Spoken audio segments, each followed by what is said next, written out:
The Dating Show, brought to you by olderdatingonline.com. In this edition of The Dating Show, we find out which day of the week is the best to go on a date. And we hear from Mr. Big, the man who runs and owns olderdatingonline.com. Now, he put me on a flight to Spain because he said he wanted a chat. How scary is that? I thought you were going to be fired. You sort of build up a mental picture of somebody when you've been texting them and emailing them and, you know, even a phone conversation. And I've got this mental picture of him as a Bond villain, sort of like Scaramanga from the... Is he the one with the cat in his lap? Yeah, or three nipples, you know? Oh my gosh. So what was he like? He wasn't like that. Well, I'll play it for you in a moment, but it's a bit like internet dating, you know. So if you're, you never know who you're going to meet, do yeah, you? Even when you're texting and sort of emailing, you know, until you actually meet that person, you don't really know at all, do you? But don't you think it's the hardest thing is once you're actually going on that date, so you're on the journey to the date, your heart starts pounding, doesn't it? Because you just don't know what you're going to find. It's like... The Dating Show, brought to you by olderdatingonline.com. Now, which day of the week is the best to go on a date? Well, any day, really, isn't it? Monday, Tuesday, Wednesday, Friday, Well, Sunday? not necessarily. There is a new study which reveals all. Kate's a relationship expert. I don't like Mondays, I want to shoot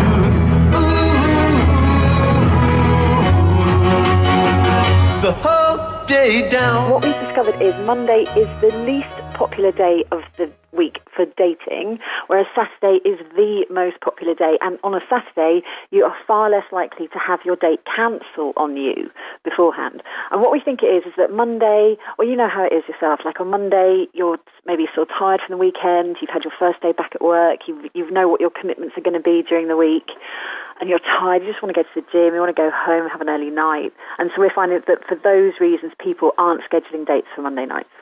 And we've been looking at some of the excuse. It's not just a typical, I'm sorry, I'm washing my hair, though, is it? People are most likely to cancel because they're ill. So I think there's a bit of man flu going around on a Monday. We didn't have any really, really unusual excuses for cancelling. It's really, I'm ill, I've got too much work on, or I'm tired, which I think, again, is, you know, people recovering from an awesome weekend. And what about if you're organising a date and your date suggests a Monday? Do you try and change it? The reason I think that Saturday nights are so popular is there's a general feeling of excitement around a Saturday night, which I think could make your date go very well, especially if it's the first date. Because if you think about it, when you go out for drinks or dinner, on a Saturday night, the places that you go are really lively, and I think you can get caught up in that excitement. And you know what I mean? It's like that Christmassy feeling coming up, where everyone's having a good time, so you kind of feel swept along by that. But maybe there are advantages to having a Monday night date in that you're more likely to get a table at a really good restaurant. Maybe some of the options you could do, like you could do cultural events maybe, and things will be quieter, you'll have more time to spend together. But I would still probably go for a Saturday night date. I probably still would, because then you've got all day to get ready and talk about your date with all your friends. I don't think that I want to go somewhere on a Monday and be the only ones in the restaurant. But then it could be really romantic, couldn't it? Just the two of you gazing into each other's eyes. As the waiter, you know, hovers there and wants you to go home. No, maybe not. Yeah, Saturday. I don't like Mondays, I want to shoot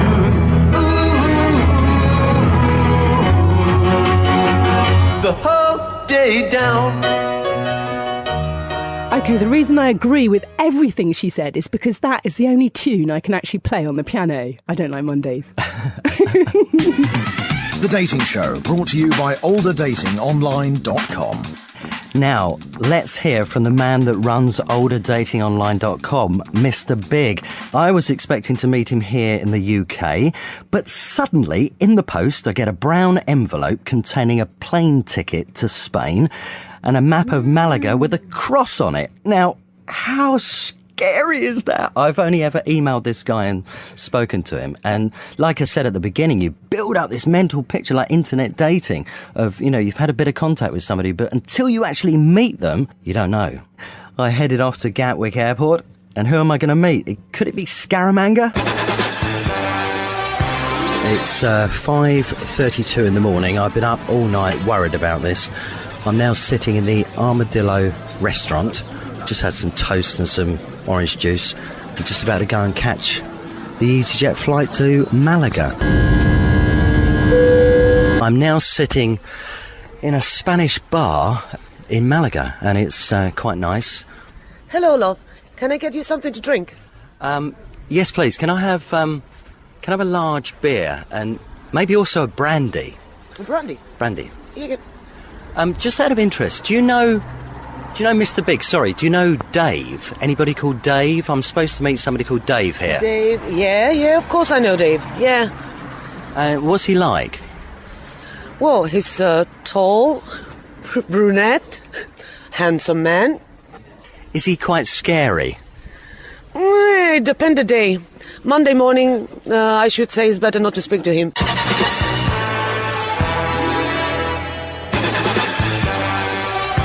Hi, are you Rod? I am. All right, you're looking nervous. You okay? Well, yeah, I think I'm all right, actually. So, nice to finally meet you. Yeah, good to meet you too. Okay, I was a bit worried when you just sent me the plane ticket and a map and a time of whatever you wanted me here. Well, you're here on time. It's 11 o'clock. You're obviously in charge of all these dating sites, and you run them. Just look back and just tell me how you first got into sort of internet dating and where you are today, really. It was 9 years ago. I was single, in my 50s. I joined an online dating site and I decided it wasn't ready for me. I was looking at 18-year-olds to 99-year-olds, and I thought it's time there was a dating site just for people of my own age group. I wanted to meet people of my own age from maybe 50 upwards. And now you've got sites all across the world. We've got sites all across the world. We started in the UK, but all my sites really were looking for English-speaking people. So we're looking at expats in various countries, but we're focused on the UK, Republic of Ireland, South Africa, Australia, New Zealand, the United States and Canada. And are they as popular in each of those countries, or is one country more sort of internet dating friendly than another? No, it's very popular now across all countries. To start with, it was more the UK, and people were very unsure, even here, about internet dating to start off with. But it's just become the norm for meeting people in all countries. Yeah, I was going to say, because sort of 5 years ago, 10 years ago, it was sort of frowned upon in a way, wasn't it? But now it's the norm. I think some people frowned upon it, or they're very nervous about admitting they were using internet dating sites. But now it's the norm. I mean, most people now, they're meeting online. They realise that they can meet the person of their dreams online. There's far more chance of meeting your perfect partner online than the chance of meeting them at a party or a pub or through work, which is where people used to meet before. And I've had a look at some of your statistics, and you've had a lot of success stories. But there are many, many success stories. Every day we get people emailing us saying they want to cancel their membership because they've met the partner of their dreams on one of my sites. You've got other things going on to sort of keep people involved and keep them interested. You've got a radio station, you've got a podcast. Tell us why you're doing those sort of things. We want to be different. We don't want to offer people the same as they're going to find. So we started a radio station, lovesongs247.com, for people to use when they're using the sites, and also which they can listen to at all times. Also podcasts offering help and advice for people who are using online dating sites.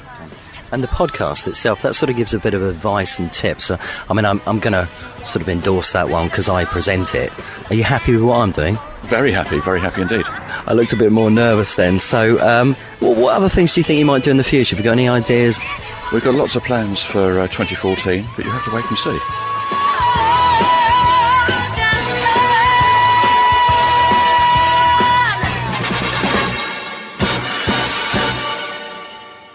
Do you know, he sounds absolutely lovely.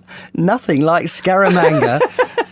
We were all worried for nothing. Yeah. OK, well, next time on The Dating Show, we have tips for 2014 dating online. We also go to the HQ of olderdatingonline.com and have a poke around. Sorry, we have a look around.